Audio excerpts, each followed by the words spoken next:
Go. All right, guys, what is going on? My name is Joe, aka Cap. I'm Dom, not Mysterio. Got Dash.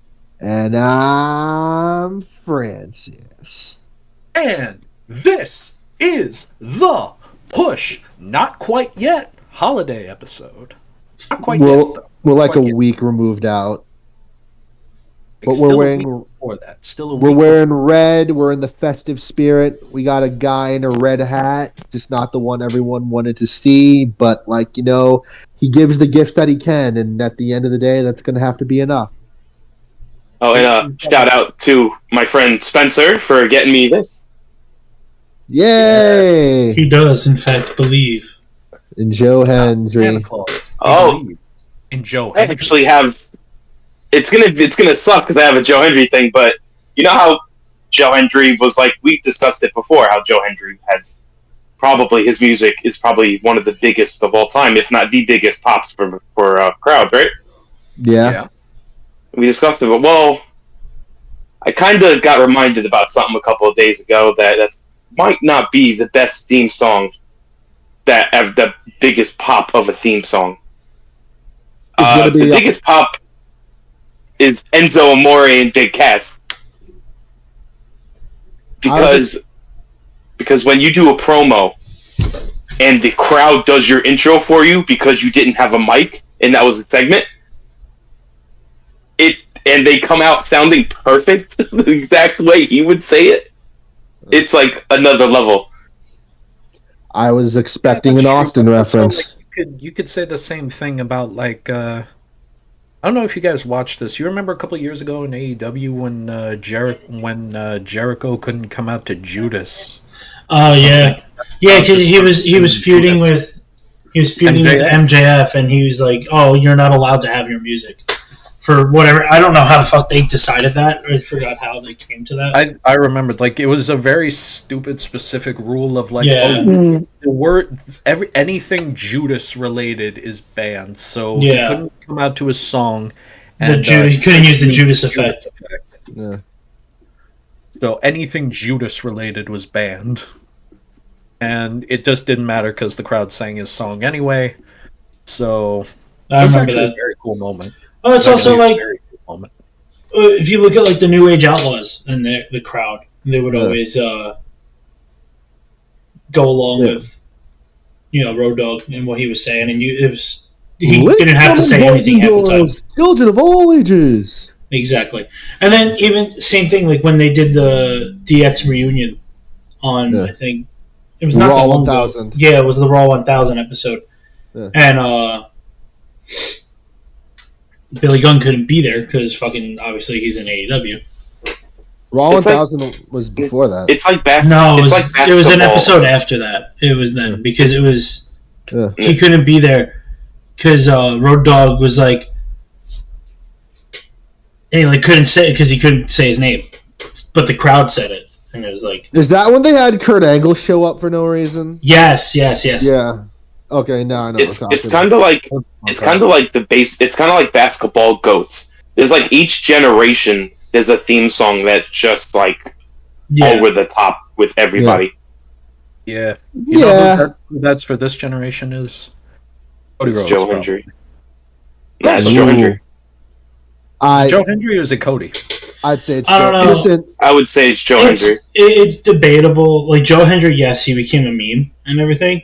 Yeah. But Cody is better, bigger in terms of pop culture because, perfect example. Excuse me. Perfect example. Go to any Devils game. Mhm. They play Cody Rhodes' theme song. They play Kingdom? They play Kingdom. Usually when there's about 5 minutes left in the third period before a face-off, they'll play basically the entire first verse up to the whoa part. That's awesome. And it's every Devils game I've been to in the past 2 years, they've done it. Does the crowd still do the whoa, though? Yep. Yeah, I hear what you're saying, Dom. I really do. Counterpoint, I believe in Joe Hendry topped the charts for a month or two. In the UK, though, not everywhere. I mean, Joe Hendry. I mean, I would say Joe Hendry is bigger than Rhodes because it literally took over WrestleMania, and he was nothing. He had no part of it, and it took over WrestleMania. People sang it at WrestleMania? That's when he got big. It was like the week of WrestleMania, and people kept making the joke that he was gonna make an appearance.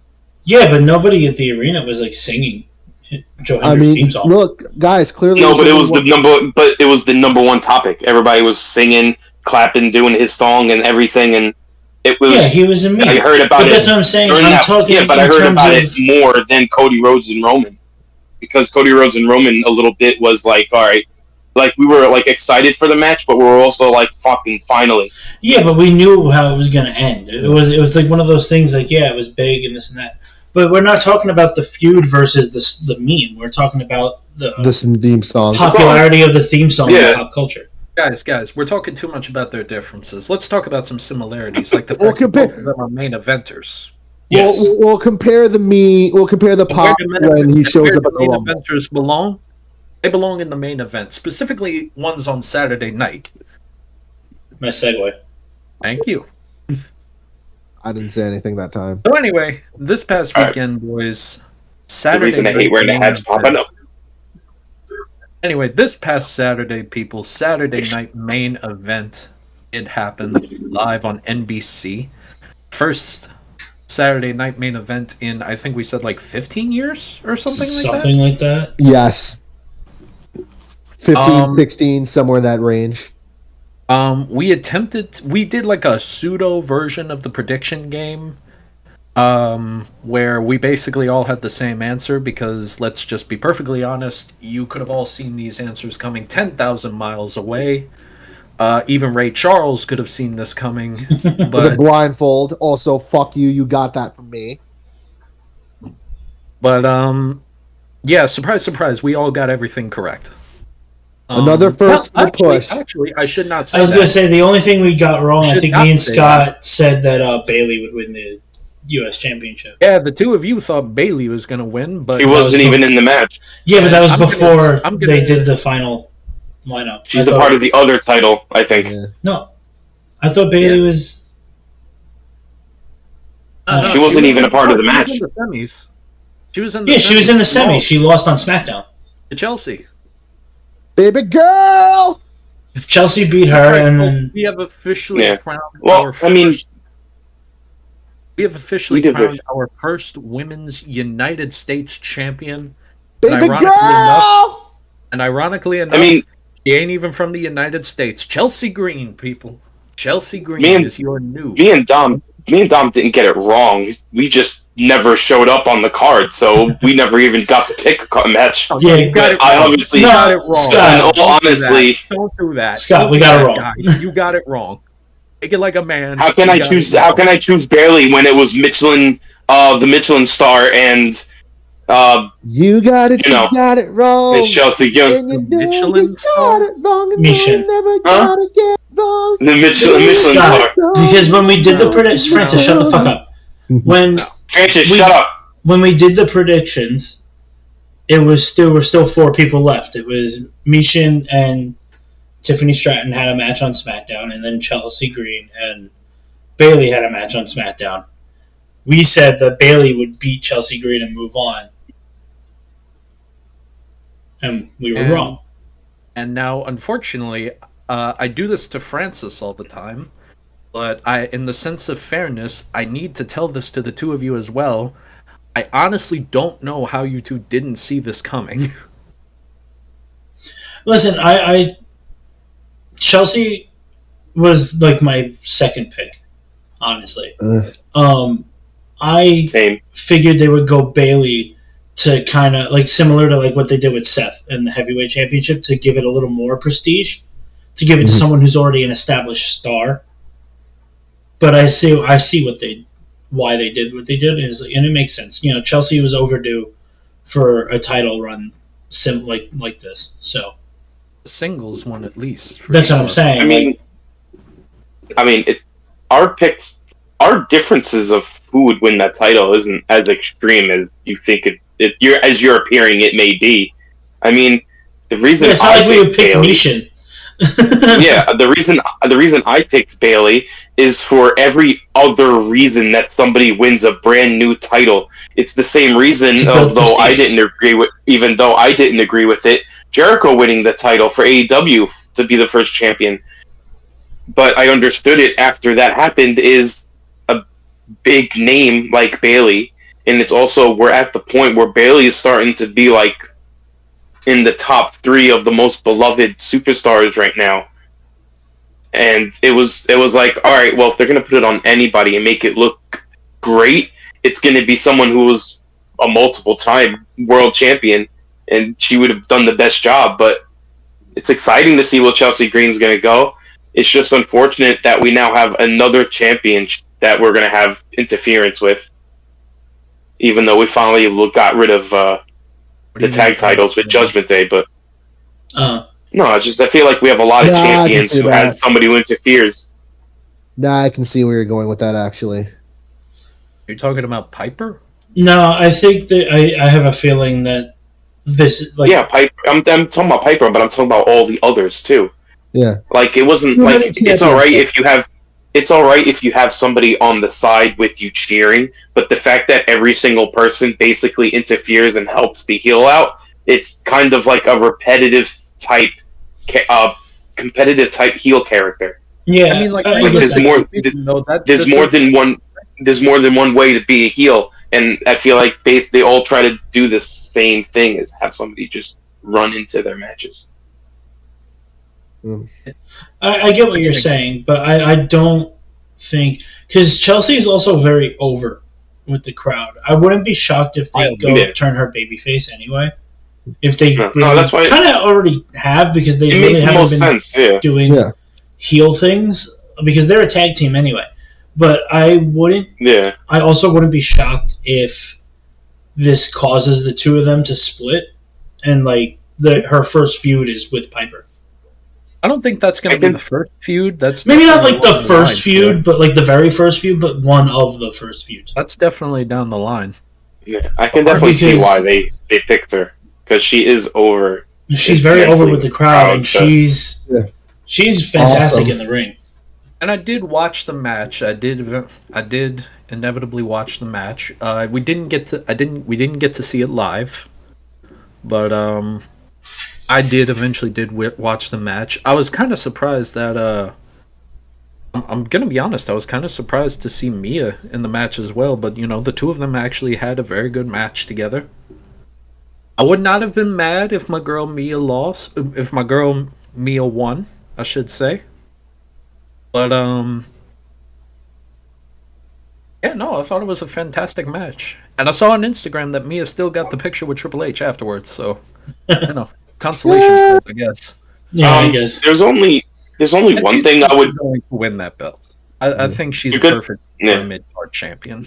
So the thing I've noticed, and they always just have one critique, and it's a certain move that Chelsea Green made that I really like, because there was a lot of times in our era of wrestling, in the attitude in that area. No, is the submission something like Tajiri would do, like how he would hold you on opposite sides of the rope, and you would be like holding on to them. Yes. The spider thing. Yeah. My only critique is, if you're gonna do that, use all of the ropes. Because when you used it for the 2, it looked really, really bad, because your opponent was basically lying on the mat. So there was no... I mean, obviously there's no pressure, because it, to an extent, it is somewhat not all the moves hurt. But it looks a lot better if you're both wrapped around the entire rope. Well, it also depends on the person you're putting it on. Because, like, if they're not tall enough to fit around all 3 ropes safely. Michin was. I feel like Michin probably could do it. Michin was tall. No, but she was tall enough that she could. She was tall enough that she could give up a lot of the slack and help Chelsea Green out with it. Yeah, but it also depends on. Overpower her by a big amount. Like they were big enough for that to happen. Even if it was like barely reaching it, it would be perfect. Yeah, but it's a matter of if it can be done safely. That's true. No, I definitely believe it could. Well, we don't know that. I just feel like I feel like it was more a decision. It wasn't like I get what you're saying, but there's other factors that play into it than just what looks better. Because to be honest, I wouldn't be surprised if Tajiri and Chelsea Green are around the same height. I think Chelsea's taller. Yeah. I think Chelsea's taller than Tajiri. By the way, nice with the Tajiri reference, by the way. Scott loves Tajiri. I couldn't, to be honest, I was thinking of a way to say this on the live, and I couldn't for the life of me think of the name. And as soon as I was about to say it right, just at that moment, it came to me. Oh, no, it's good. It's cool. It's cool, man. You brought up Tajiri. Wait, shout out to Tajiri. Tajiri, I don't know if you will ever watch this, but it'd be a lot cool if you did. You know, it'd be sick if you did, man. Yeah, just so I don't know if you realize this, but in the WWE, you definitely left an impact on WWE. Definitely. Mm-hmm. Like there's a lot of references that are towards you that we don't really appreciate. It doesn't really get discussed. It doesn't really get discussed. And shout out to Tajiri. We love the But anyway, Japanese yes, style. we have a brand new women's United States champion. But now let's cut to the part that everybody was talking about after this main event, and that is Cody Rhodes versus Kevin Owens. Now, I have been watching this very closely, and I'm going to be very honest with you. The GOAT Kevin Owens is back. Uh-huh. He's also slightly delusional. Villain of WWE.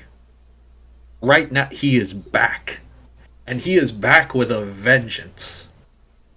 I don't think this is a controversial statement when I say this, but heel Kevin Owens is best Kevin Owens. Absolutely. I've been saying that for years. Right now, guys, he is doing quite possibly some of the best work he has done in at least a decade in WWE. He is doing his best work now. This is heel NXT era KO. Mm-hmm.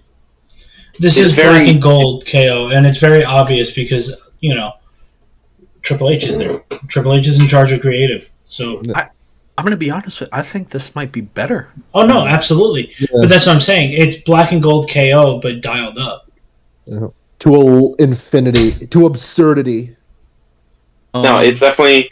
We've definitely discussed this on the live recordings before. Absolutely. But we've all agreed that the best KO is a heel KO, and the best Zayn is a face Zayn. That's just the alignments that we get. And I mentioned Zayn because they are, they are friends. Yeah, I think in real life they actually are friends. And they're closer than brothers IRL. Their feuds in the past have, I'm trying to think of the right way. Lit the world on fire? No, but let me put it this way: if you can make food out of the feuds that they produced back in NXT, you could end world hunger with how good they were. They've been doing it since the Ring of Honor days. That's what I'm saying, but because they have such good chemistry, they work so well together. Yeah, and it doesn't get old. That's the best part. Until they die. Absolutely, they literally will do this until they die. They literally referenced the Dark Knight when they said, "You and I are destined to do this forever." Yeah, true. Yeah. But anyway, let's get back to this match. Let's talk about this. This has been probably one of, aside from the Bloodline story going on SmackDown, this has probably been, and I'm going to say this, criminally, this has taken a back seat to the Bloodline story because this story has been fantastic since KO betrayed him at Bad Blood or turned on him at Bad Blood.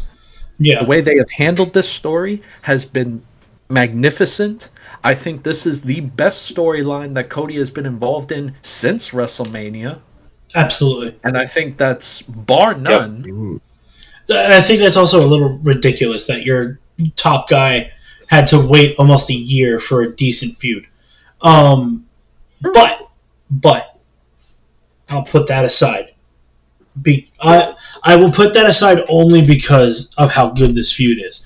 And then, but again, it's typical Triple H long-term storytelling, because this started back with face Kevin Owens when he got his longer, but fucking when KO was given the title shot in the first place. Because remember, his whole thing was, he's like, I'm a good guy now. I'm not going to take advantage of Cody's injured knee. And he didn't, and he lost. And now it's like he had to go deeper to get there, but he still lost. But that's besides the point. Spoiler. I mean, arguably, let's even take it back even further. You could say that this has been building for years because... Well, yeah, according to Kevin Owens, this started before WrestleMania. When you listen to Kevin Owens, when you've been listening to his promos... You know, why part of me agrees that, you know, this might be the best Kevin Owens we've ever seen is because every now and then he's just, much like many other heels in the Triple H era, he's made a couple of solid points here. Mm-hmm. No, absolutely. He's justified. He's been the one fighting the bloodline since day one, almost. I think he was one of the first people to challenge Roman for the title. Yeah, he was the first one. He was. I know he challenged Roman multiple times and got screwed over every time. Multiple times. He's been feuding with these guys for years now. Yeah, but he was there for the WrestleMania celebration when Cody finally beat Roman, and that's what I think, because I know that he said it in his promo. He's like, you know, we was there. I was in the ring with you, celebrating that we finally took him down.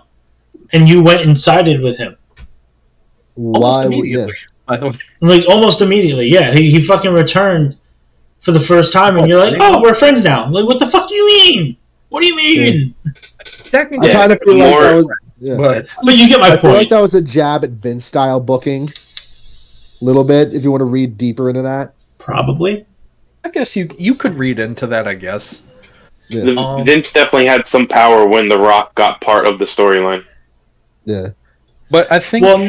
yes, but also I think The Rock was just flexing his power as like the chairman on the board and stuff, because he calls the shots now. Yeah. But about this match, the match was very good. Absolutely. I had no complaints with it. I have one complaint, but it's not really. It's a stupid complaint. But it kind of made sense. It was just the fact that it was like the third Cody cutter, and KO just gets stunned and gets right back up. But I understand it because it was setting up the finish. Mm-hmm. Yeah. So it was an obvious. Yeah. But one thing I can say for sure is I would like it. First of all, I love Pat McAfee. He was I would say one of the GOAT punters in the NFL and an amazing analyst when it comes to sports. And it's always great to have him back. But I would like to have an analyst that is like Jesse Ventura, who is around that age group, because there was just an extra, there's just an extra interest into the match when he was talking. Even though he was the heel commentator, it was just so great to hear because he would bring up things from the past, and it's always great to hear things coming from wrestlers of that type of, because that was the era that I wasn't even watching. Yeah, I get what you're saying, but at the same time, we have that. We have Michael Cole. He's been commentating for almost as long as we've been alive, my friend. No, but we've literally was there since day one for him, so it doesn't feel, it's not the same. But you get what I get what you're saying, but he is the old guy. He's the old one. He's fucking been there since the early 2000s, and you know what? That's been fucking almost 30 years ago. But Jesse Ventura is like an age group older than him, so yes, and I understand that, but it's more historic because it's a time that we don't even know. Yeah, but I get what you're saying, but who would they even do? Because none of the guys in his age group, I guess, would want to fucking travel like that, to go from city to city, week after week after week. So save it for these special moments, and I think that would be better. Definitely get more of those. Oh, absolutely. Yeah. But also, it was nice to have fucking Pat McAfee back. Yeah. I feel like he brings out a side of Michael Cole which is Well, fucking fantastic. He makes him love this, man. He makes him love this fucking job He that does. he's He done does. for Yeah. almost 30 years, if not more He at makes this point. him absolutely love this, man. This is the Um, most I've ever seen Michael Cole be invested in when he's with Pat McAfee. Yeah. So, and then I do know we are getting Pat back full time come Yeah. the Netflix. College Yeah. football is Transition. almost over, so Yeah. Yeah. Well, no, yeah, College 'cause- football tournament's over, probably. No, yeah. Someone mentioned. I remember reading something that Pat said he would be back full time for Netflix. Neat. So once Yeah. we transition over to Netflix, that he's back. Yeah, So it's gonna we be only the- have like 2 more weeks of, it's gonna bounce between WWE Yeah. and college football. And and that's fine. that's gonna be like that for a couple of years, probably. Yeah. But anyway, I want to first of all, It's fine because I that did means like he's back the- for WrestleMania season, so it's good. Yeah. anyway, back Oh, to and the- AEW. That's how a pile driver is supposed to be. Not I'm so glad not you mentioned 20 that, Scott. not I'm so not glad you mentioned back-to-back- that because that's exactly no, what not I'm back to back talking pile about. drivers, and then they're like perfectly fine, and Yeah, that doesn't make one sense. and done, and it's devastating. Well, all right. So since you decided to bring it up just to cheap shot somebody else, It wouldn't be let's Scott talk if it about- was let's different. talk about this because Yeah. I think what has made another element to this run for Kevin Owens is the fact that he has on 2 different occasions now used an illegal move on Mhm. wrestlers. And not only has he used an illegal move, first one was a A Tom, pile you can help driver. me out if I'm getting this wrong. A regular pile driver on Randy Orton, and Randy sold it like I he think was they just shocked. were they not both sit down pile drivers? No, Cody's was a Cody's- package pile driver. Yeah, but it was still a sit down. I think so. Yeah. Yeah, they were both sit out. done similar in ways to the way Pentagon would do. Yes. It, if anyone's ever seen Penta match. It's kind of like the one Owen did to Austin, except no one's neck got broken. Oh, except Kevin does it safely. Yeah. But Are we also going to talk about the reference that of somebody who's going to return? We'll talk about it on Raw on Netflix. But When we get there, yeah. Talk about that. Yeah. certain logo popped up, and I feel like I know who it is. Let's get through this. Yeah. But I gotta be honest with you. I think that's just like the extra added element to this that I think actually makes it even better than Black and Gold Kevin Owens is the fact that this man, whatever semblance of it that he still had, he is completely lost at this point. This dude is out of his fucking He hard has drive. completely lost it. He has. First of all, I don't know if anybody recognized the reference either. He was wearing the red elbow pad the entire time during the match. Shades to, I believe, Cody's father? The Dusty, I think? I wouldn't be Maybe. shocked. I don't know. If you say so, I'll believe you. I think so. I think That's so. awesome. Somebody in the comments, please correct I mean, me. listen, I wouldn't be shocked if that were the case because Kevin's done shit like that in the past. Yeah. But then after the He He match, also was Someone- wearing a Dusty. He also was wearing a Dusty Rhodes T-shirt. But then after that, after losing the match inevitably, the way he did, which was a crossroads with a chair, by the way, just want to point that out. I believe the show was the show already off the air? at this Showing point off for the air. match? Yep. Showing off the air. And so a lot of people were complaining. They're like, "Why wouldn't you put that on TV?" It's like, so you can go to social So you media. can go on their Instagram and Hello. watch it. You Yeah. can go on TikTok and watch it while we still have TikTok for these last 2 weeks or something like that. we might keep it. I don't know. Whatever. Now Oh, there's some kind of court case that we might keep TikTok. So Whatever. Doesn't matter. keep an eye on our TikTok at the Push Wrestling. Keep an eye on our TikTok, by the way, at the Push Wrestling. Go ahead, Francis. Say the fucking thing. Nice plug. Thank you. Go ahead. No, because he wasn't going to say it. Don't Yes, do he that. fucking was. wasn't You gonna know say he it. was going to. Shut up. He always says it. Brought up the The second we brought up TikTok, he had it cocked and loaded. Don't fucking get. Don't say he wasn't gonna fucking do it. Fuck out of here. God. I can't. Like, you don't know this guy already, Scott? Really? You don't know who this is? I want to hurt him so badly. You're Join the not club. gonna, motherfucker. Why do you think I chop the shit out of him every time I see him?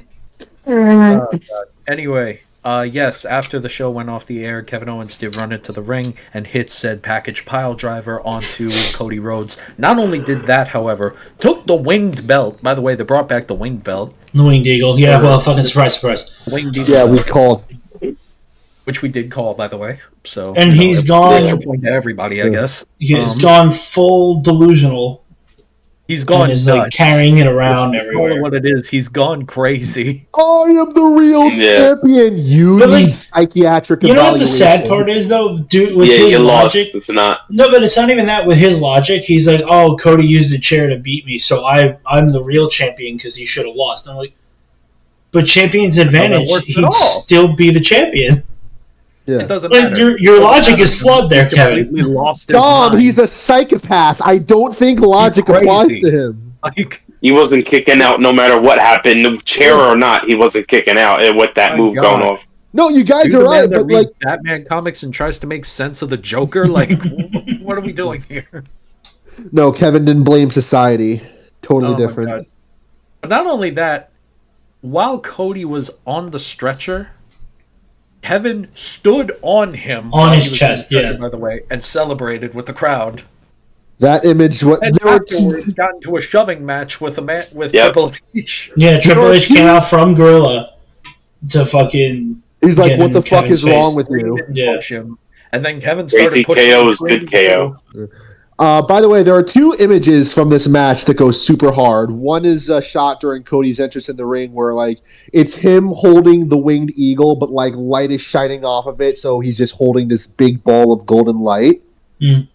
The other one is him victory posing on Cody's dead body. I don't know why. That just goes kind of hard. Maybe I'm a psychopath, too. Anyway, I don't know, man. The whole thing has been fantastic. All right. I think it's one of Yeah, the best Francis shows ruined. we got going on. Francis ruined this. By the We way, got to by go the to the way, next. Hold on. Before we move on to the next topic tonight, I do need to. I can't believe it. I'm gonna do a rant about something. Oh, God, here we go. Ooh. We didn't even say anything, you guys. No. It's not any of you guys. It's actually the IWC themselves. Oh, Yeah, Christ. that's right. You weren't the only one with a Scott take tonight, Scott. So what is Spoilers this? Like, for later on in the episode, by the way. He's what are we gonna going to get- call this? Cap claps back? Or how about you shut the fuck up and let him talk? How about you shut up and let me talk? How about that?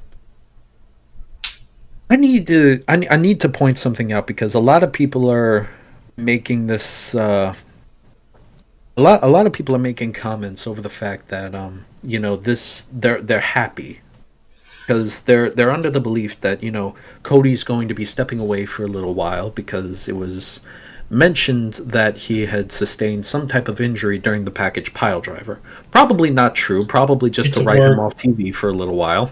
To work. But It's a work, bro. Well, but yeah, people it's a work. almost seem elated at the fact that he is going to be off TV for a little while. We're already seeing a lot of people turn against Cody, and We've been seeing that since SummerSlam. Yeah. And Maybe here- even earlier. here's the truth of it. Here's the truth of it, man. Some people are right. Y'all are so fickle sometimes. Y'all don't know what the one thing that I think even Vince said this at some point himself. The one thing that a lot of people in WWE, a lot of writers, a lot of old heads in the company, I don't agree with them 90% of the time on the bullshit that they say, but this is true. Y'all do not know what you want. No. For years, you people complained about Roman Reigns hogging the title, hogging the spotlight, doing this, doing that. You complained forever. For 4 years. And then you complained even harder when WWE basically just ignored you and let him continue to be champion. Somebody finally comes along. Cody Rhodes, man, comes along. He is the one superstar, the one wrestler in this company that believably could have beaten Roman. The one guy in the entire roster. Other than Seth. Other than This Seth. man, Yeah, I was about to say I put up two. I was like, nah, two. not only that, but just earlier this year, y'all were pushing for him to beat Roman so badly that you started an international viral movement of hashtag We Want Cody. And not even 2 months went by. 2 months went by. And you're already sick of him. That you're already sick of him. You're already tired of him. What the heck do you people want at this point? I mean, listen. What are we doing here? Here's my thing. I'll agree to a point that Cody wasn't booked as well as he should have been after beating Roman, in my opinion. Like, they could have done a lot more with the feuds, but like, all in all, I'm just happy we have a champion that shows up every week. Yes, Dom, that's true. Notice how you people have seen Cody on your TV screens almost every week. Maybe he's not wrestling every week, but he's there. Cuts promo. But he's there. But he's defending it more than Roman did. He's defending more. I think I can help you calm down a little bit on this, because I'm the perfect person. If anybody wants to know the truth about them, it's perfect. But I'll say it very calmly. Stupid people are the loudest of people. That. So is that why you're so loud all the fucking time? Wah wah. But no, you got it. You made it on point. You just walked immediately into that. Yeah, you kind of fucking left that hanging. Yeah. But yeah, I didn't even hear you. That's why. You see, that just shows how smart I am. But listen, I understand what Dom is saying here. I understand what Dom is saying. Perhaps he was not booked that strongly when he was fighting, like, Logan Paul or... I forgot he did that. AJ Styles or stuff like that. Although all of those were fantastic matches, by the way. No, but it's every feud... The Bash at Berlin match with KO. Yeah. But every feud he's had up until now has been extremely predictable. It's very much, it's like, it's Cody's going to win. It's filler. It's filler. It was always going to be that. And we'll mention this later. But congratulations, Cody Rhodes. You lasted long. You might have lasted. Not you. Probably gave up on your retirement quicker than Brett Favre did. What? Oh, Logan. Yeah. Oh, you're talking about Logan. Yeah, we'll talk about that in a minute. Yeah, I don't know, man. Y'all need to figure out what you want. And you know what? Y'all need to be a little bit patient too. Like for the love of God. Do you need to do that on camera? Do what on camera? Francis is blowing his nose. I have a cold too, I feel. Yeah, half of us have a cold, by the way. But yeah, I don't know, man. Y'all need to calm down. Y'all need to figure out what you want. And for the love of God, maybe sometimes you don't need to be typing out every single thing that comes to your head, huh? How about that? We're not in the Vince McMahon era, people, no more. They don't care. We're not in that era no more. Mm-hmm. Whether we realize it or not, we are getting what we want. So maybe just I don't know, calm the hell down.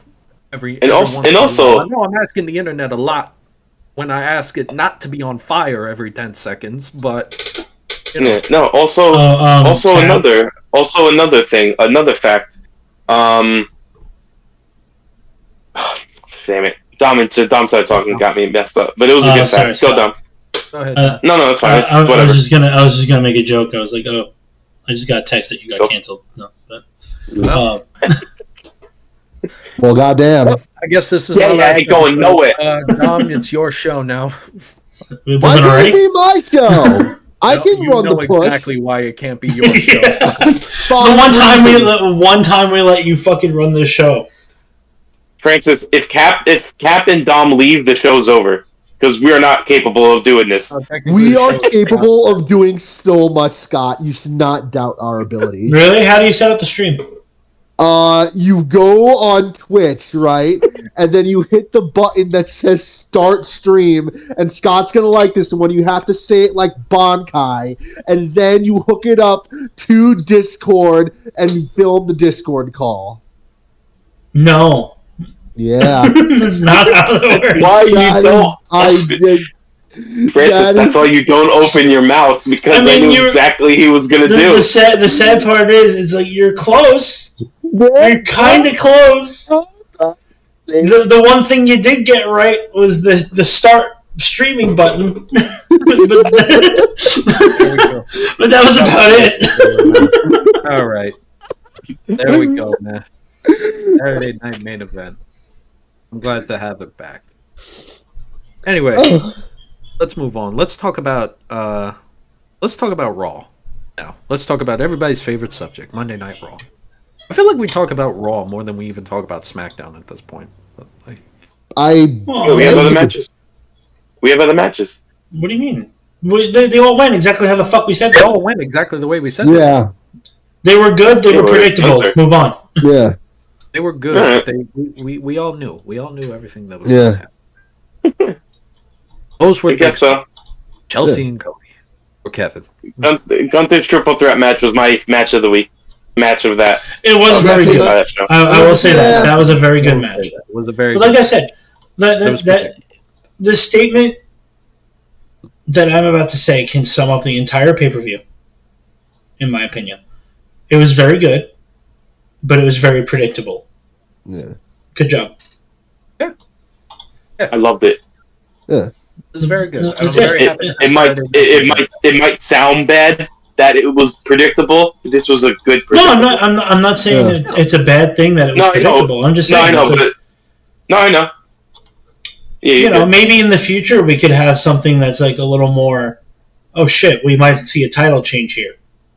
But like for the first one in over a decade, yeah, you got to go a little safe. Yeah, exactly. But it doesn't matter because they didn't sacrifice quality. Not at all. There was great matches. Things can be predictable. It's kind of like how Endgame was. Yeah, you knew how it was going to get there. Predictable what was going to happen, but you still enjoyed it. Yeah. But yeah. So yeah, Monday Night Raw. Yes, let's talk about the press conference this past, what was it? Tuesday, Tuesday, something like that. What the fuck is today? Today's Thursday. Yeah, it was like either Tuesday or Wednesday. It was Tuesday. So, yeah, this past week we had the press conference, the official kickoff press conference for Raw on Netflix, which I think is the best way to explain Raw on Netflix at this point. Is it's basically like a mini WrestleMania at this point. Well, the first episode is. Yeah, they're making a very big deal out of the first episode. It's basically like a mini WrestleMania. We got matches like CM Punk versus Seth Rollins, which is probably going to main event. We got Rhea Ripley versus Liv Morgan. Fucking hype. We got Scott's favorite wrestler to torture me over, Logan Paul. Logan Paul fucking came out of retirement in record time. By the way, am I getting this right? Did he actually challenge Gunther? Or is he just on the show? Yes. I don't know. All I heard was Gunther going after Logan. I don't know if Logan commented or something. It might have been like a post, but I don't know. I know that Gunther definitely talked some trash to him. By the way, please, Triple H, please book Logan Paul versus Gunther. Yeah, I want to watch Gunther chop the life out of his chest. Yeah. We may have not watched his brother suffer, but this could make up for it. Please. Yeah. No, I don't want that match because if he's the next, if he comes back and he gets a champion title shot, I'm very nervous of him winning it and beating That's Gunther. A good point. That's a good point. Look at me. If it's his first match back, this, by the way, and we all know how much I love Logan. He's going to get a world championship match. He is going to happen. He is going to get a match. He deserves to dethrone Cody, not Gunther. Ew. And during this match, Gunther is going to chop his soul out of his body. It's gonna be like soul is ascending to the netherverse Gunther is going to grab it and then chop the soul back into his body. Yeah.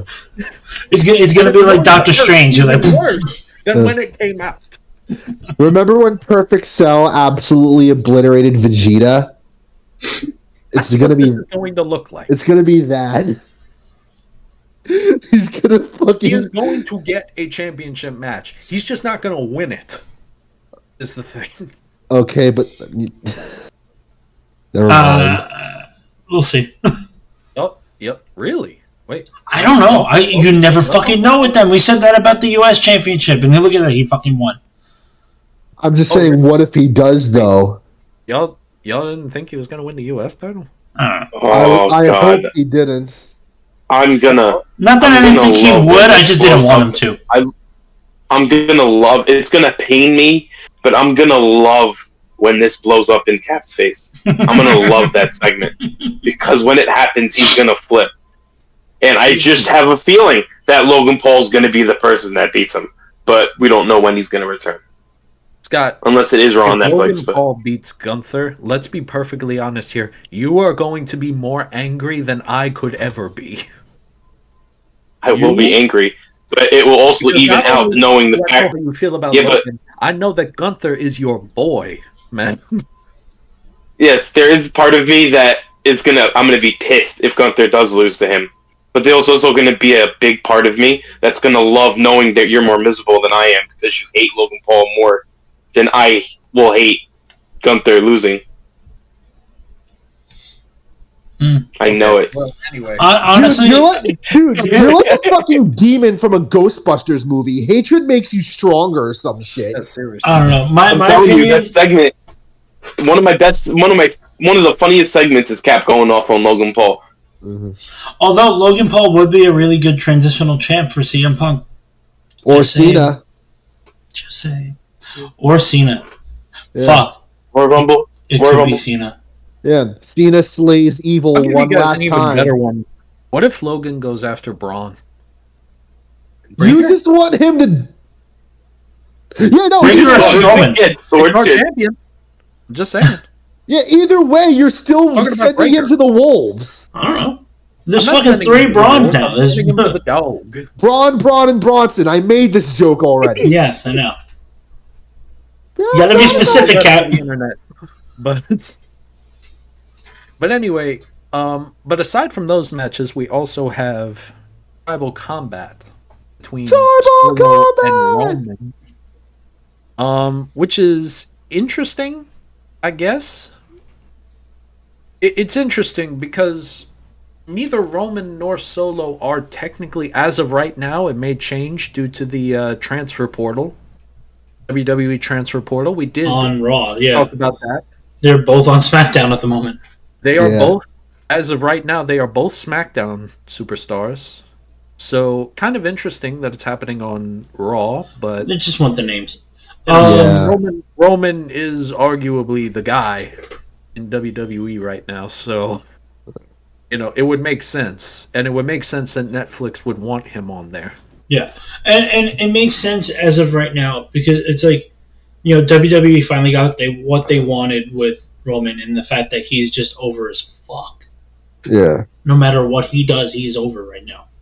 Mm-hmm. Yeah. Babyface or heel, part-timer, full-timer, doesn't matter. He's over. And all it took was Paul Heyman. Uh-huh.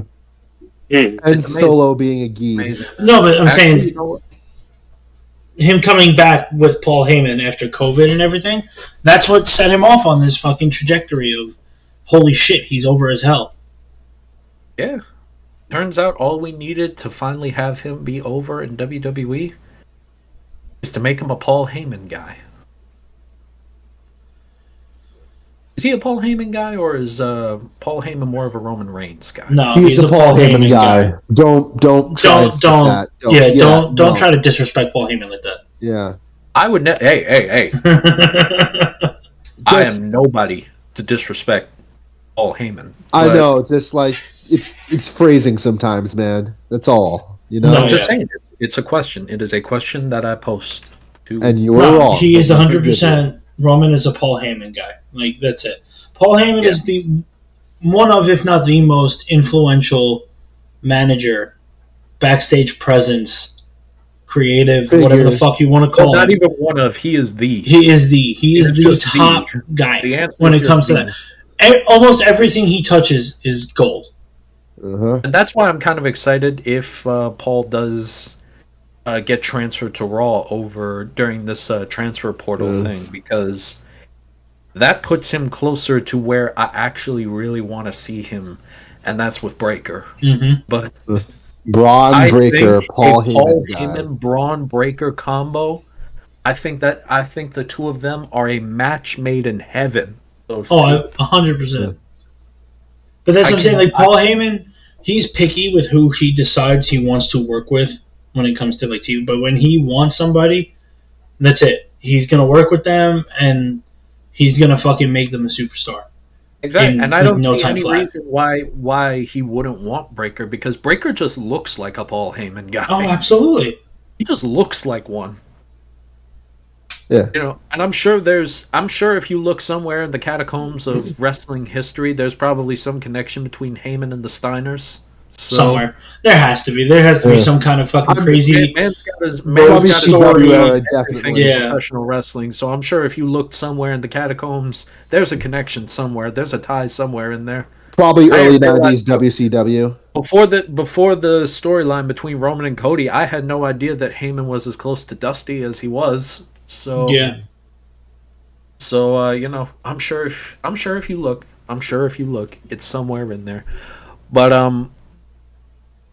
yeah, no, I think that the press conference, it was, you know, it did everything it was supposed to do. But to be honest with you, I was already gonna watch this. Because it's like we said, this is basically like a very mini WrestleMania at this point. Absolutely. And yeah, I think it's going to be a phenomenal thing. Should we do a prediction episode for that next week? Let's what, wait Raw? until the full. For the Raw for the Netflix. Raw and Netflix thing? I don't think we could do like a prediction, but we can break down the card if we wanted to. Yeah. Because it's not a pay-per-view. Definitely a review of it, at least. No, yeah, but that's what I'm saying. Like, it's not like a pay-per-view. Like, we'll do like what we did with Saturday. main event. It'll be an unofficial prediction. Yeah.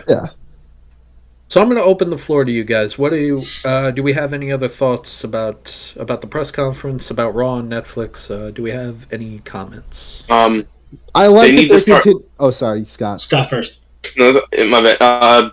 They need to start labeling like they do in boxing, like what type of, like how many times they fought each other per title reign. Because is it 4? Is it 5 with Liv and Rhea? Like, how many title matches are we getting here with her? Like, So you I said feel like it's a lot. you want Just better, like Damian Priest and Gunther. Well, no, that's only 2-3 times, but so you're saying you want like better stat keeping. yeah, I mean, you also have a bigger roster than you're making it seem to be, but it's also, you know, it's kind of same feuds over and over I again. always think about how many times has it done. It's like I said, this is huge with the Judgment Day and the Terror Twins, the new never-ending story. I want to I'm say officially stamping it.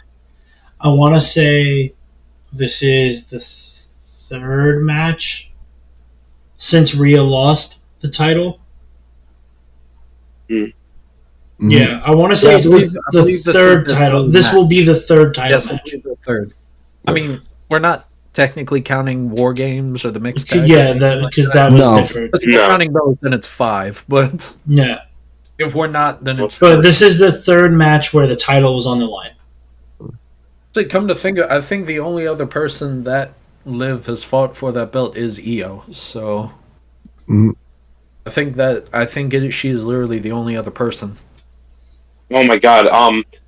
Talking about Io, that match at main event, Liv Morgan and Io Sky, that was amazing. Right? I mean, it was always. And gonna I be. wanted.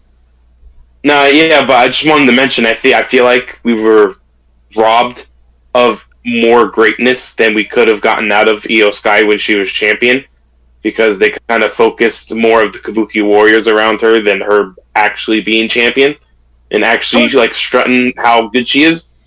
I would say that's yeah. I think it was more about the overall damage control storyline than it really was Io's championship. But let's be perfectly honest here. Triple H absolutely loves Io, so she's gonna be champion again, and I think this time we're gonna have it done justice. Yeah. You Also, wanna say something? I looked it up. So, Liv has had 6 title defenses. Well, 6 title matches. One of which being when she beat Becky Lynch to win the championship. So her first title defense was against Becky Lynch in a steel cage where she won. So one against Becky. She one against Io, defended against Zelina Vega and on, Zelina, on a random episode of Raw. And then the other 3 would have been Rhea. She defended against Rhea at SummerSlam, and then again at Bad Blood, and then she beat Io Sky. So this will be the 3rd title match against Rhea. Okay, gotcha. Is it 3rd time the charm? Is it going to switch? Is it so. like a Judgment Day crumble and Possibly. Dom and Liv kind of separate? God, I hope so. By the way, just a side note, I don't know that we were gonna talk about this tonight, but I do want to give a congratulations to one of my favorite tag teams, the War Raiders. They are your new Raw World Tag Team Champions. Thank you, Eric and Ivar. It's about fucking Eric time. and Ivar, Yeah. War Raiders. Fuck. I'm so glad they went back to War. War Raiders. So glad about it. To be honest with you, I wouldn't even have been mad about The only thing Viking that would have experience. No, I was okay with them being the Viking Raiders. That was fine. wasn't. No, compared to the Viking experience, I'll fucking take it.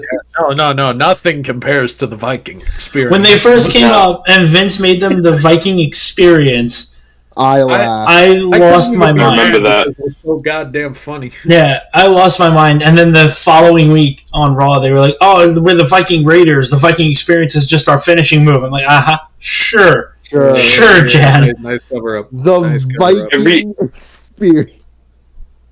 Everybody's healthy. Triple H is the only one in control. I can't wait for the War Raiders to finally show what they actually can do and not be held back. That's true, man. The only Yeah. thing that I think would hold them back is just a lack of tag teams at this point. There's not a lot of teams for them to feud with, but Not a whole hell of a lot. No. We keep breaking them up as much as possible. that's fine. You know what? If they want to throw a couple like jobber matches in, that's fine. True. Especially for a team like the War Raiders, like for them to Yeah. go and like just have a squash against Actually, some genuine jobbers question, who even are the other tag teams? On on Raw? Raw, On New Raw. I Day, have no fucking clue. Them, That's it's true. Judgment Day, New Day. DIY. DIY DIY SmackDown. They're on SmackDown. They're You're heels, right. by You're the right. way. They beat, and they Yes, are. they are heels. Oh, you're right. They're the champions on SmackDown. Yeah, I'm fucking And they beat stupid. Motor They City. beat Motor City for the tag titles. I mean, we might have the Bloodline. Maybe.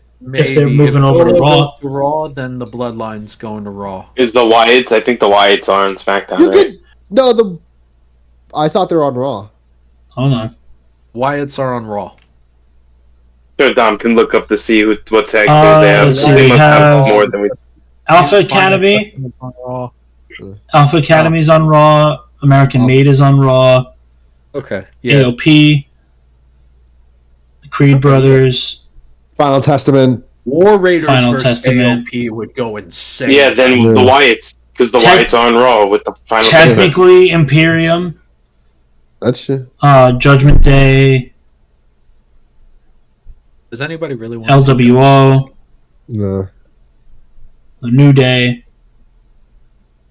Half of the OG Bloodline, because Jey Uso and Sami Zayn are still technically listed as Raw superstars. Yeah. Are they they're not really a tag team though. But they can be. If they wanted to, but I don't think Yeah, they will. can be, but theoretically, anybody can be a tag team. Yeah. I mean, technically, the Usos can jump around. The Wyatts, because they have, We have they We have still a good have, amount. yeah, they still have Jay listed as Raw and Jimmy as SmackDown. Yeah. Yeah. So I guess they could Oh, probably hop around. And then there's always people on NXT that they could pull up if they really wanted to. Yeah. They There are a couple of tag teams in NXT that I could see, but I'm just saying that now. I think AOP versus War Raiders would go insane. Mhm. That would go so hard. I think that would be an absolute banger. Yeah, I don't know, man. Tag team wrestling, I'm gonna be honest with you, I don't think it's ever really been Triple H's strong suit. I think No. I think it's been one of the weaker points of the Triple H era, but it's been the weaker point of WWE for a very long time. Yeah, you know what? Even Tag team. I feel like tag team wrestling as a whole hasn't been super strong in a while. It's his only weak point in WWE. Is Yeah, but it's tag also Yeah, but because you can't get the tag champions right. It's still sad to me, man, because let's look at the tag teams that we grew up with. We grew up with the Hardy Boys, the Dudley Boys, Edge and Christian. You want to go a little younger? You want to go a little younger than that? You know, we had London and Kendrick. New Day most of the time. London and Kendrick, even. The Usos, even. See, America's best tag team. Too cool. Yeah, true. Team Haas, too cool. Like, but that's the thing is, that I feel like for a lot Nigerian William Regal. for a lot of people coming up into wrestling, there's not a lot of people that want to be a tag team. Because that's my thing is like you look at like the most popular tag teams from when we were kids and even moving up, as we got older. The most popular ones, the ones that won the most, the one that had the best chemistry, had the best matches, they were the ones that came in as tag teams. They trained as tag teams. The Usos, the Hardys, the Dudleys, the War Raiders, the New Day. All those teams, you had them like that. They came up as tag teams. They worked as tag teams. They trained as tag teams. That was their main focus, was tag titles. Not singles. Well, New Day wasn't. New Day wasn't. But No, they were slapped together, but they just had a charisma. they both in there, together. But hell, Yeah. even Triple H himself, you could argue some of his most memorable moments when he was starting out, DX. Yeah, Which was what? Yeah. No, it was two single stars slapped together. Yeah, sometimes you hit gold, but what I'm saying is more. The more likely scenario you had back in the day, we had a lot more people coming in as tag teams. They trained as a tag team and they worked as a tag team. That was their whole gimmick, was tag titles, not singles titles. So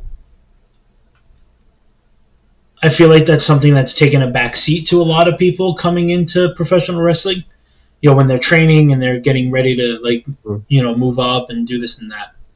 Yeah. It's like it's more focused on singles wrestling than tag teams. I feel like that's more on Triple H's part on it being more focused on singles because No, I just think there's a lack of interest in finding more great tag teams. Like he's more focused on trying to find good single wrestlers. Well, that's than he is my trying to find point. tag My teams. point is that there's a lack of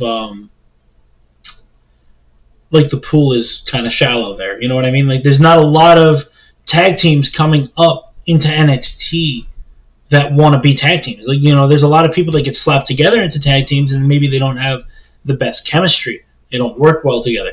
But like there's not a lot of people like like the Hardy Boys who are brothers and like legitimate brothers that were like, we want to work together. We want to be a tag team. That's our whole goal. The same thing with the Usos. But then you have like the Dudley Boys. They weren't brothers in real life, but They were. They behaved like they were, Yeah. and they were fucking great tag team champions, and they worked well together. They had great chemistry together. But like they came in as a tag. You know what I mean? Like yes, they did also have singles Ray and careers. Devon are not actually brothers. No, I hate to break it to you. But they look just like each other. Yeah. I'm sure they're out there.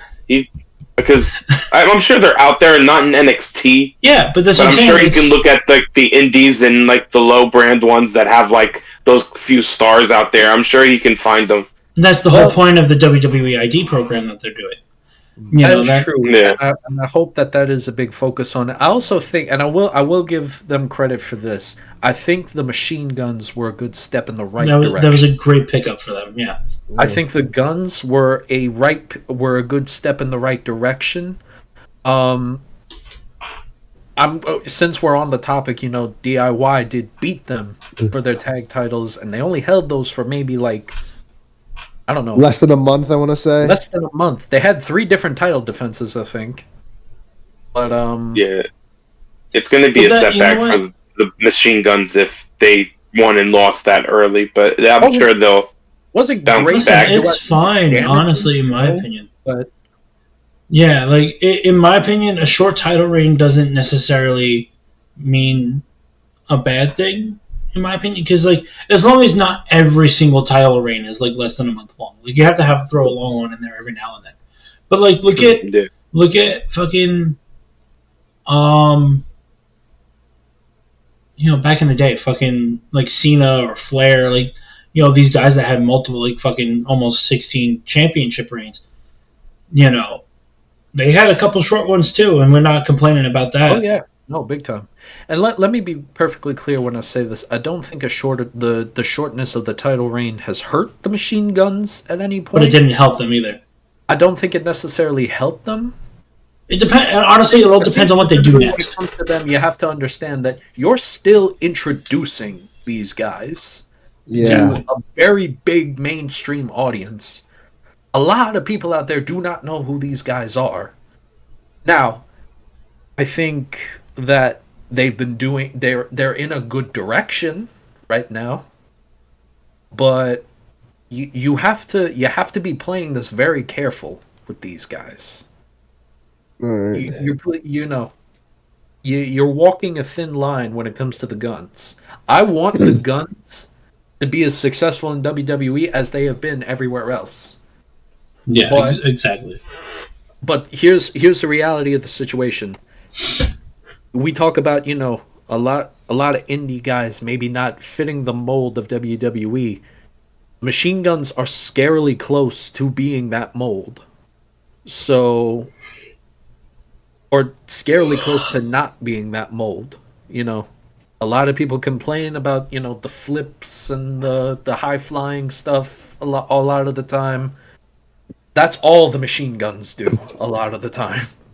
So I'm just saying, I don't think this is necessarily has killed their momentum, but you got to be very close because if Triple H wants to ignite a fire in the tag team division of WWE, which I think he should, you have enough singles superstars at this point.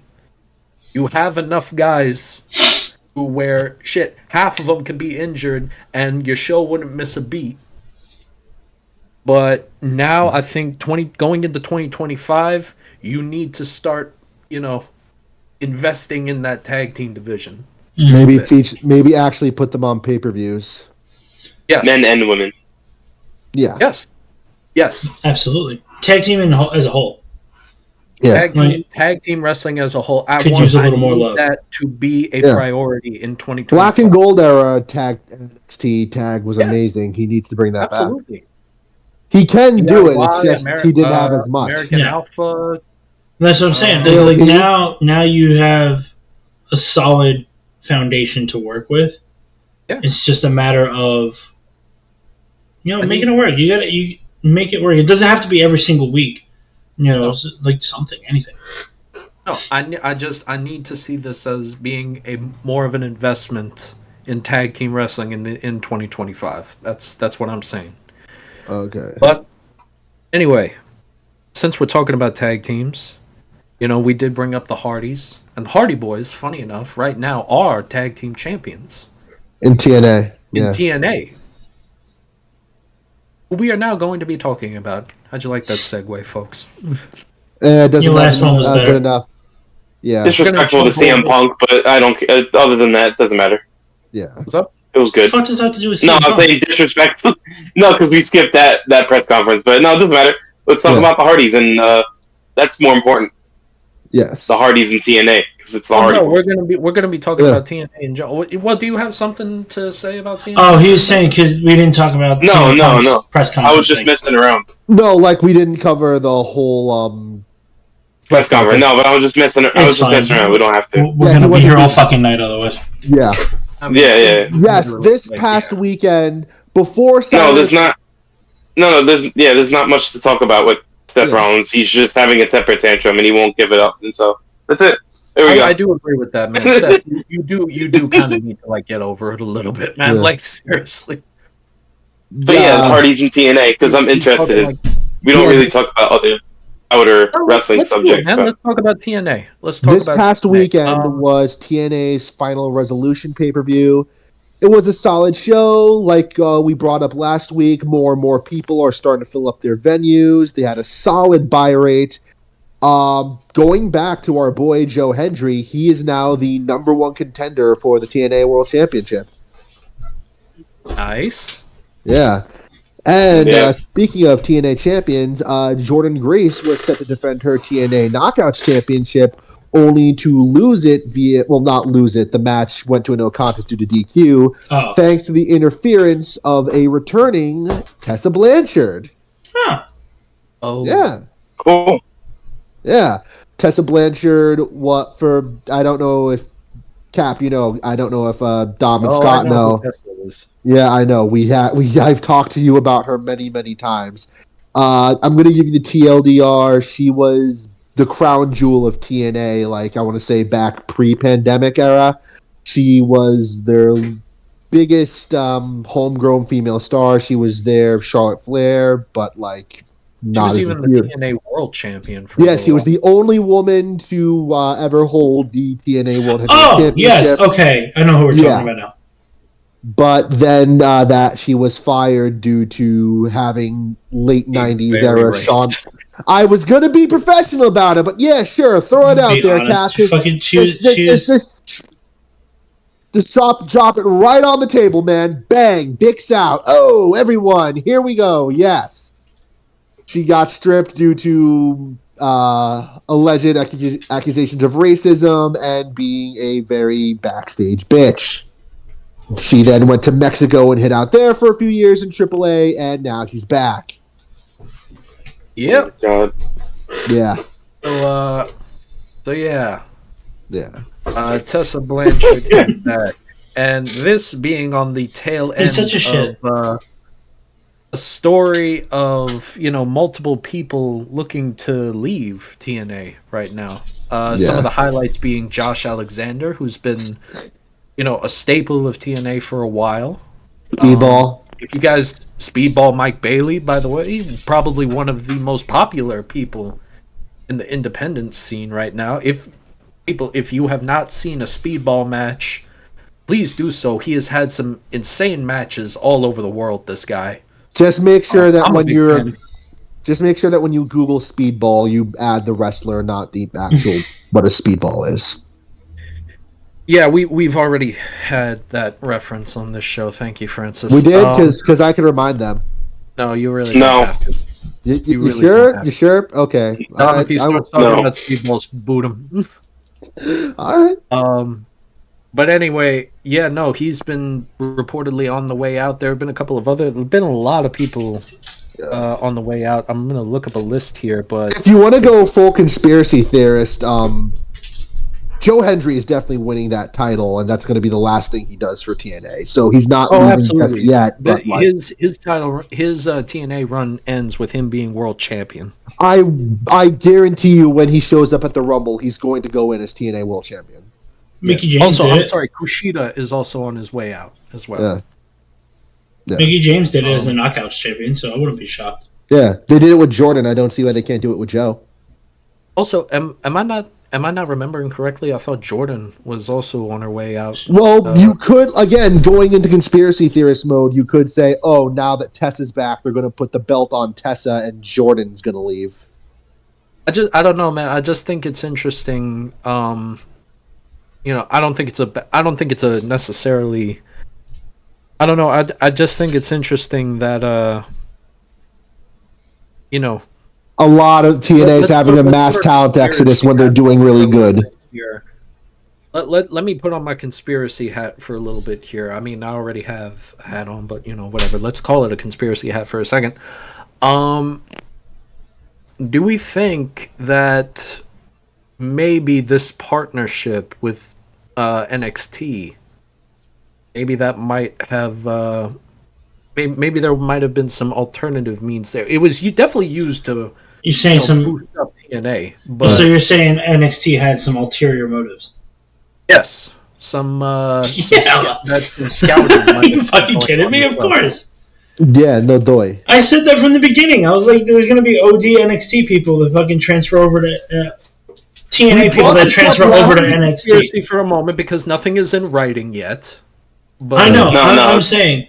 I'm going full conspiracy mode with you. I think that NXT did this deal to. I don't want to say poach because that's a harsh word. Scout talent for NXT, basically making TNA an unofficial developmental brand. Yeah. I mean, Well, I'll give you a prediction. Go for it, Scott. I'll give you a prediction. If the three people you guys mentioned leave, I'm They're telling you going this to now. NXT. Joe Henry's the only one that goes to WWE. The other two are going to AEW. Don't think Really? Jordan No, I don't goes think to, so. WWE to NXT. I think Joe Hendry goes I straight can to the just- main roster. Yeah. No, yeah, that's Joe Henry goes to the main roster. Blanchard and what was the other guy's name? No, Speedball? Tessa's not going to AEW. Tessa Blanchard just Jordan. came back. TNA. Jordan She Grace- just So came back. Basically, didn't you say something with the guy with the K? What? Talking about Kushida? No. Kushida. Yeah, Kushida. Yeah. Blanchard is going to go to AEW. Jordan, you mean? Blanchard is staying. Who are you talking about? You're like Jordan. mixing people together. Jordan Grace definitely going to NXT. That's what I'm Jordan saying. is absolutely My going thing, to I don't think any of them are going to AEW. I think if they do leave, Joe Hendry goes straight to the main roster. You can do that. He's gonna wind up on like Raw or SmackDown or something. Probably Raw because of Netflix. Yeah. Oh, I say Um, Come SmackDown. on, SmackDown. Or actually, no, maybe SmackDown so they have extra star power. I say SmackDown. Yeah. And the others, so Kushida, Jordan Grace, and Speedball wind up Yeah. going to NXT. NXT. Yeah. All right. Speedball, I definitely see. AEW. Grace, I definitely see. I don't think so. Kushida, maybe not so much because technically Kushida's already been in WWE. Actually, I could see Kushida. Maybe Kushida might go to AEW. Kushida Yeah. might be He's AEW. familiar with a lot of those guys. Yeah, He is. but He is. fucking Jordan Grace, 100% WWE if she leaves Yeah. TNA. Jordan Grace, 100% NXT. Speedball, either. Because I could or. see her going and like fully signing with NXT and like challenging, Yeah. winning the NXT Women's Championship. Yeah, exactly. So let me pose this question to you guys then. Even with the names that I have listed out, what are we thinking about when it comes to TNA? Let's say all of this comes to fruition. Let's say all of these people do jump shit. They go to NXT. Does TNA maybe lose some of that traction that they've been No. gaining? Nah. I don't think so. I mean, they're definitely going to take a hit losing Joe Hendry. But I do think they have a solid enough roster to be able to afford to lose a couple of people and not lose a lot of fans. And besides, they could always sign people from the indies, pull people up that might get big, or, if AEW people keep leaving AEW the way they're leaving AEW, they might go back to TNA if they don't go to WWE. True. I definitely think Ricky Starks is going to be on NXT in 2025. I wouldn't be shocked. Ricky Plus- Starks, absolutely. Plus, there's also they still have the partnership with WWE. So, like, even if Jordan does go to NXT, she can still stop by. She can still for stop TNA. in at TNA, yeah. For a Absolutely. visit, yeah. And then, and NXT people are going to keep showing up on TNA, which is fine. And that's going to garner them more views, too. Yeah. That's perfectly fine. I just think it's interesting because with this transfer portal specifically, Michael Cole himself made mention of this.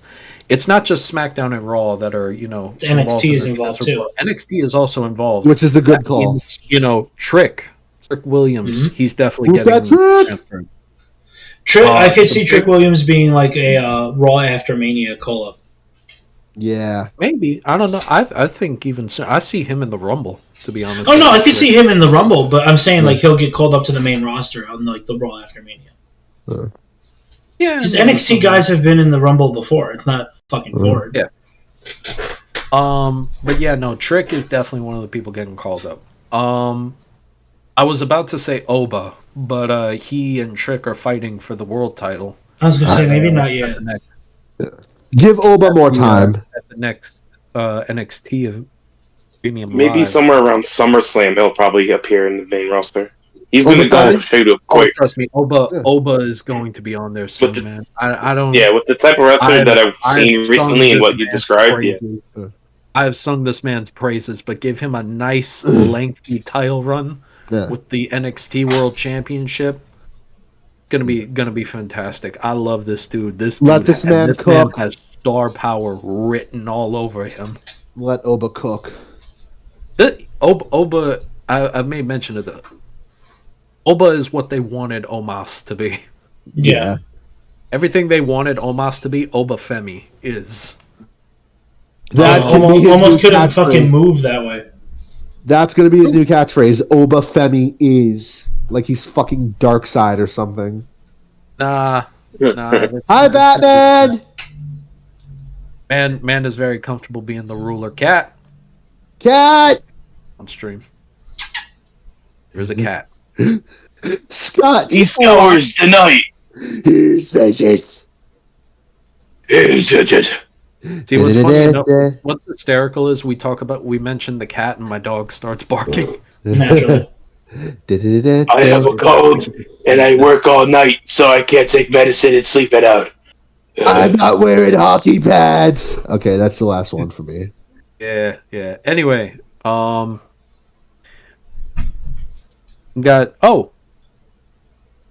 Scott, I believe you had something you wanted to talk about. I know Dom wanted to talk about AEW, so I don't know if you wanted That's to. gonna take all of fucking 3 seconds. It's AEW signed a deal with Warner Brothers to stream their shit on Max, but then And they now ain't gonna they're- save their sinking ship. So go ahead, go. They're already on. Okay. Oh boy, I'm actually excited for this one because I know you guys are gonna react. All right. It's what they said is very obvious. We've heard it before. They went lengthy. And they said a lot more than what I've written down, but I remember it. What do they Okay, say? well, first off, who's they? By the way, while Scott's preparing himself, people, I'm ready. hide Yeah, go. the women and children because it is time for a Scott take. So, if you've listened to our podcast before, you know that a Scott take was originally me just going off and yelling at people for being stupid. But it's now changed.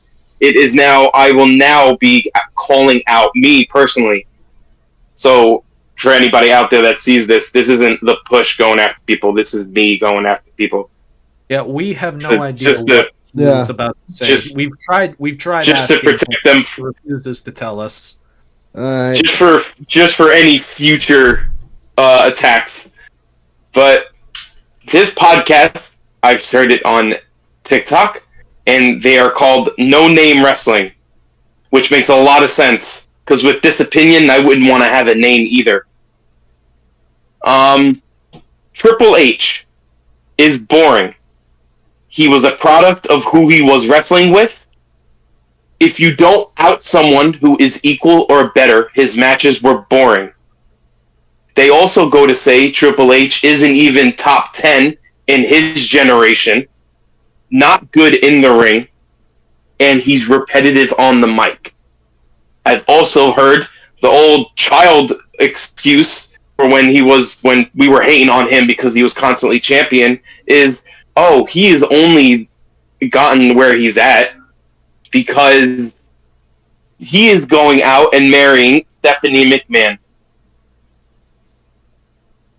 So this is kind of crazy because we've talked about Vince Russo saying that they should switch from Triple H because he was, that they're over with him and he's not doing good. But this is kind of like, and this is two people. I'm not going to say their names because I don't know their names because I don't care enough. But two people were saying this about them, about Triple H himself, saying that he's not even. I remember what the guy said in addition to that. He has not improved the outcome of WWE since he's taken over.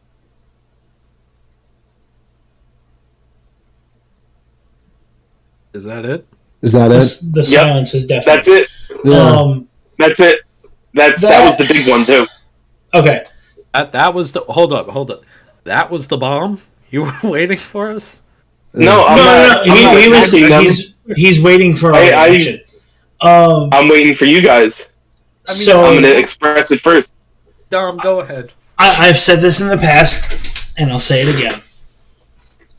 I don't think Triple H is doing a bad job. I like what Triple H is doing. The most egregious statement of what Scott just said to me was that he's not even in the top 10 of his generation of wrestling. Yeah, I think that's a bigger bomb. That's a fucking lie. Else. That is a... yes, okay. Yes, he shared the ring with people that were better than him. Yeah.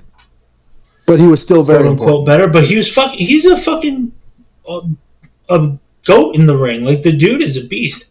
I mean, not only is he a goat, he was arguably top 5 of how many decades? Yeah, and like on top of that, okay, yes, you can argue like, oh, he only won so many titles in his career because he was banging the boss's daughter.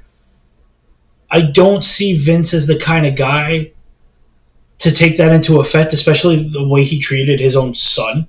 Yeah, really. Shane never won a title. Why the fuck would he give one to his son-in-law? He won the European title a few times. Whoa. Oh my God! What a fucking what a Hall of Fame moment! Fucking winning the European Championship, a fucking completely defunct title. And he was in the movie Rollerball. Wow! And he was in Rollerball. What a fucking big deal. But my only thing there is, obviously, as we said earlier in the podcast, wrestling fans are fickle. Whether they're doing well or they're not doing well, they will find something to complain about. Unfortunately, it's Triple H because they couldn't find anything else to fucking bitch about. In my opinion, Triple H is booking 3,000% better than Vince McMahon has in the past 15 years. It's not even close. Not even fucking close. It's not even a contest. I think I say 15 years specifically because that's, I feel like, where it started to fall off with Vince. Yeah. After about WrestleMania 24, 25. 27. 27 is. But that's what I'm saying. Like, it started trickle down, and then it fell completely off. About when Triple H and Undertaker had their final match. But that's what I'm saying. That's what I'm saying. That's like 27, 28. Around that area. Yeah. Once we hit the 30s, wrestling fell to shit, kind of, for a little while. But again, it's because Vince thrives with competition. He had no competition up until 2020. And unfortunately, that's when COVID started. So it's like, yes, it did start getting better, but then it had to fucking take a hiatus. And then everything, like, it started getting a little better. And, like, you have to admit that after COVID and after AEW came out, we started getting a lot better. Vince was booking really well for the most part. There was still some stupid Vince moments. I'm not going to say it was perfect, but it was better than what we were used to. And then all the shit came out of his allegations and this and that. And then we got Triple H. And holy fucking balls. Like, we thought this was good before Triple H got here. He took the ball and just ran. But let's be perfectly honest here. The reason that I have... I mean, listen, man. Triple H hands down has been at least, if not the best, top 5 WWE performers for at least 3 decades. Absolutely. At least 3 decades. And like one other thing, let's put into account his work ethic. Yeah. You know, his generation, the way they worked in the ring. Right? Working 300 days a year, no breaks, fucking constantly on the road.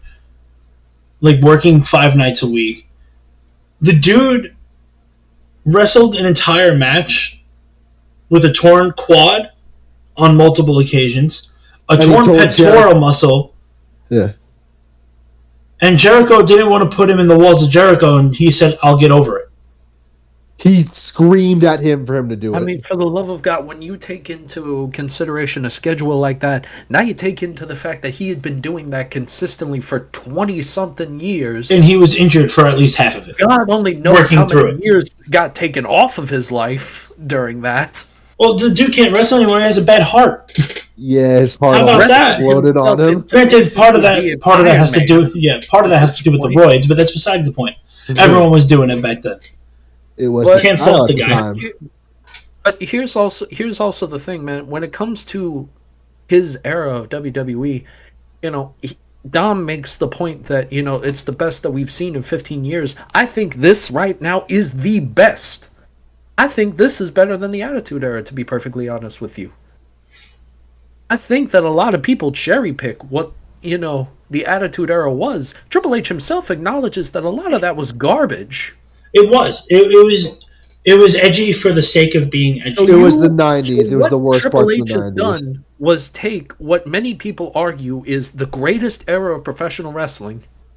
He pocketed all of the fantastic things that were happening in the Attitude Era, and he has brought it into what I consider to, quite honestly, be a renaissance in professional wrestling. Well, yeah, because if you think about it, he took the best parts. Sorry, he took the. I'm agreeing with you here, but he took the best parts of the 2 major eras that he was a big part of. You had the Ruthless Aggression era and the Attitude Era, where he was a staple of both. Yeah. I mean, between DX, he wasn't the top guy. He was top 5. He was pretty fucking close to it. But between DX and Evolution. And his singles runs, the dude's a fucking obviously he's gonna be in the Hall of Fame. He gets to fucking call that now, but that's besides the point. But John Cena wasn't retiring in 2025 this coming year. I would say Triple H is going to be in the Hall of Fame in 26. Yeah, and Triple H is going to be one of those guys that's like a multi-time Hall of Famer because he's going to go for DX. Yeah, he already did with DX. DX, Evolution, singles. He's going to have 3. Yeah, absolutely. But so I'm not even like I feel like I'm not even contesting their points at this point, because at this point their points make no sense to me personally. Thank you. So I feel like it's not even worth contesting, and I feel like this is more so just so we can, you know, praise, you know, Triple H here. But also, you know what? I'm gonna say it here too. Yeah, 2020, the pandemic, and even AEW. Listen, as much as we like to poke fun at AEW here, as much as Scott absolutely despises AEW, they were good once upon a time. They were good at one point. We cannot argue that AEW, as kind of maybe this is a hot take from me, I don't know. We can't argue that they have not been a positive in professional wrestling, because even no matter how you feel about the product that AEW is pushing out now, AEW forced WWE to come up with the era that we have right now. Mm-hmm. So whether you like them or not, we can owe the renaissance of professional wrestling that we are in right now at the end of 24 going into 25. We can owe a part of that to AEW. And all it took was Tony throwing them off the cliff, Thanos style. I say honestly, without AEW, we would have never had CM Punk back. No. Yeah. Ever. That was Punk never would have came back. Yeah. Punk would have never came back. Yeah, no, Roman my whole thing arguably would never be doing what he's doing. Yeah. My whole thing, like I said earlier, WWE was forced to get better because they had competition. You know, because you go think about it this way, right? After WWE bought out WCW, right? So now WCW's gone, ECW's gone, TNA is not a threat. Ring of Honor is a glorified indie promotion. It is the indie promotion. But so they don't care about them. Who else did they have to beat out? Nobody. So they fucking coasted on what they had. New Japan was on the other side of the world. And New Japan wasn't a threat to them because they're not on cable. Yeah. They don't. Cody would never be who he is now. If it wasn't for AEW. Absolutely not. He would still... If AEW never existed, if he never went out and started AEW, he would... And he still came back to WWE, he would still be Stardust. No, he would not exist right now. He would just be being a father. Yeah. Any comment? Didn't hear any from you. Go ahead, Francis. What these two said. This is. We've been going on long enough. Opinions are like assholes. Everyone's got them, as the old saying goes. And they stink. Right? And they're full of shit. Yeah. Scott, you wanted to bring this up so bad, so let's hear your thoughts on it. Yeah, let's hear. No. This is exactly why I wanted to do this. Because too many stupid people want to be famous and have their 15 minutes of fame. Like us, we're cool. You need to work on your visual intelligence. Because obviously what you have been watching has not... I don't know what you have been watching. So this is a call out in hoping this is a call out in hoping that they see this, because I really want them to see this when we post this. Yeah, I can't wait until this cult starts. Any of the fans who follow them, you can come and follow us if you want to know what people who actually know what they're talking about. If you want to know, you can come to the push and follow us on Instagram, TikTok, YouTube, Twitch. Nice plugs. Where we are. If you want to know exactly what good opinions are, then you come to us. I'll save you guys from No Name Wrestling Podcast. Yeah, this is going to culminate in No Name Wrestling and the Push having a tables, ladders, and chairs match. How many people are on this show? It's only the two of them, right? No, there's 4, I think. There's cool. 4. Oh. Yeah. Thanks, Scott. We're about to have an 8-man. Tornado tag match, let's go. Tornado, and again, my boys here will back me up, but this is the Scott take. This is my call out. You can attack them if you want, but you're not going to win this one because obviously you guys are. I don't know what you guys are doing at this point. You just don't want to get an actual job, so like. Come listen to watch what real wrestling opinions, good takes are. Is that a good place to call it? Yeah, I would say so. Yeah, I think we've made enough people angry with this one. Yeah. Yes, please. Oh God. All right, folks, we want to thank you for joining the stream tonight. If you like what you heard, if you like, Scott poking some kind of bear. No. He's come to save people from other podcasts. I mean, we would like it if y'all also came and joined the push as well. But yes, if you enjoyed what you heard tonight, please be sure to subscribe to us here on Twitch and on YouTube, where you can watch the VODs the very next day. And while you're at it, follow us on TikTok and Instagram for daily or almost daily wrestling content. Mm-hmm. We got one more episode of The Push in 2024 where we will be mentioning our top 5 moments of wrestling in 2024.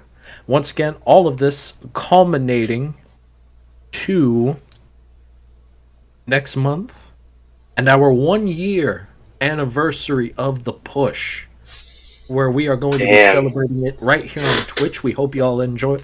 We hope y'all join us for that. And, come and join us as we celebrate 1 year of this podcast, where surprisingly we haven't all killed each other yet. Yeah, I don't know how the fuck we did that. We came very close. We came very close a couple of times, but I cannot believe it. We have survived 1 year. We together. matured. No, we didn't. Well, listen, if I haven't killed Scott in the decade plus that I've known him, I can say the same about Francis, to be honest with you. Yeah. I don't know how the fuck. There were a couple of times that me and Scott were Francis, we're survivors. We're survivors, Scott. Only the strongest will survive. There were a couple of times I thought me and Scott were going to throw hands, but Welcome to my life. But yes, be sure to follow us, man. It's going to be a lot of fun coming up, and it's going to be a lot more fun stuff coming up in 2025. But be sure, before all of that, to check us out here for our top 5 of 2024. So, for all of us here at The Push, my name is Cap. I'm Dom. I'm Scott.